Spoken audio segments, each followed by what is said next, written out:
Pixel's technology has been shipped in hundreds of millions of units over the last 10 years, largely used for document content, typically rich file content of the formats that found in Office and photos as well. The consistency for the user is they can break away from the model of looking at file formats such as .pdf or HTML and start working with use cases. They want to read a book. The book could be in a PDF format. They want to look at a brochure. The brochure will be in a PDF format. They don't have to think about the format, they simply get on with the task at hand.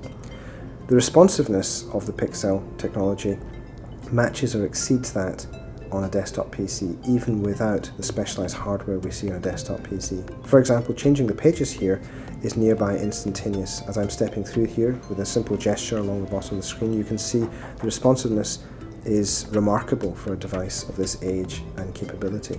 Although the technology is designed to cover that kind of content, it's perfectly capable of rendering more interactive content such as video and audio and animations. In fact, it's rather easy to interact with video and pan and zoom it once you've dealt with the complexity of these web pages and Office documents.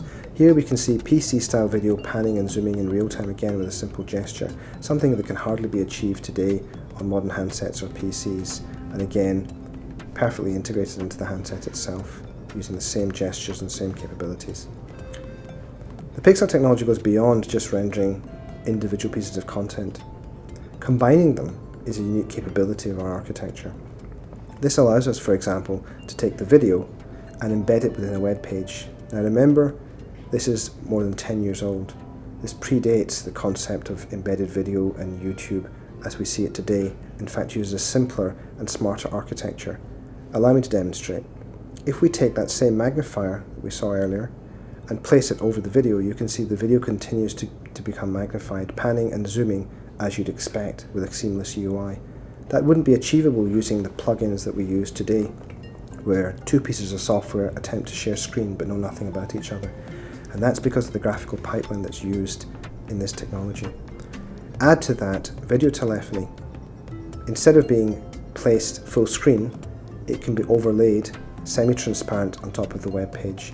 Now this is a crude demonstration and a crude UI, but it does show that independently panning and zooming multiple streams of content on the same device, changing the depth and transparency and repositioning them could be achieved even then without hardware with standard content and standard video feeds. Taking an unoptimized port of a popular game at the time called Doom, embedding it within a PDF comic strip and allowing it to run live. Now this is running in demonstration mode, and as you can see, Doom is running in demonstration mode. It's not even aware of the fact that it is running inside a different environment. Superimposed on top of the game are controls, in this case touchscreen controls, to emulate those of a keyboard. If I were to interact with this game, I can start to play it using the touchscreen, just to demonstrate that the executable, the game itself, is fully interactable and it remains embedded within another piece of content. In fact, while running, we would be perfectly entitled to bring up that video, allow the video stream to continue, and allow the game to continue in the background, in fact watching our opponent perhaps as we throttle them. So a combination of video streams, video games, static content, all renderable using one single technology that could be applied in a multitude of ways and available for more than 10 years. The range of effects is quite wide and ever extending. For example, in this photo viewer, a simple demonstration of some of the effects can be seen. Water ripples, 3D effects with transitions and reflections, part screen and full screen. The behavior itself is fully programmable. The path or the math path that the animation will take and how it will enter and leave the screen can be programmed. So, for example, an overshoot or a bounce can be achieved with a simple change of the parameter. Here you can see that a small spring back and overshoot has been applied to the same transitions you saw. The UI itself includes some state-of-the-art 3D capabilities, including 3D models, again achieved without any specialized hardware. The same effect can be achieved on a non-touchscreen device, and again without making use of any specialized hardware, and as you can see, the performance is exceptional.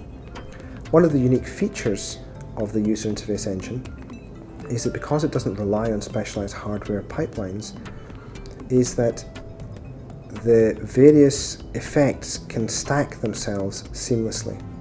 Here we see a simple spinning effect applied to a control, and when applied, continues to operate on the face itself as the face returns to its original 3D position. I'll demonstrate that again. As you can see, the spinning continues. That's significantly different from typical hardware OpenGL only based solutions, because although they can be made to do such things, they typically have specialized implementations to achieve that, or one-offs. Another feature of the way that the UI engine works is that because it's fully controlled using a clock, the timing of effects can be synchronized easily, even across two different screen sizes, two different platforms, and two different pieces of hardware. Watch the tumble as we see it sent through the device. Again, the application designer can concentrate on the user experience and not have to worry about the vagaries of each independent platform that they operate on. Different device, same UI platform.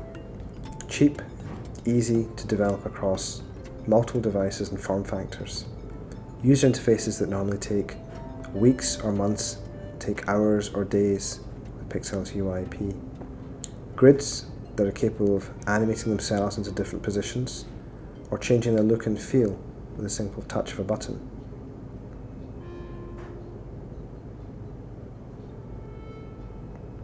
And UI controls that can be developed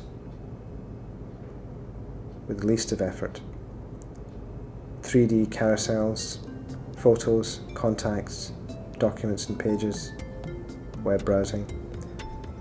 UIs that can change dynamically even as you interact with them, because the parameters in the UI engine change, but the content is independent of the UI engine itself. The state-of-the-art UIs that take others months to develop take only hours or days.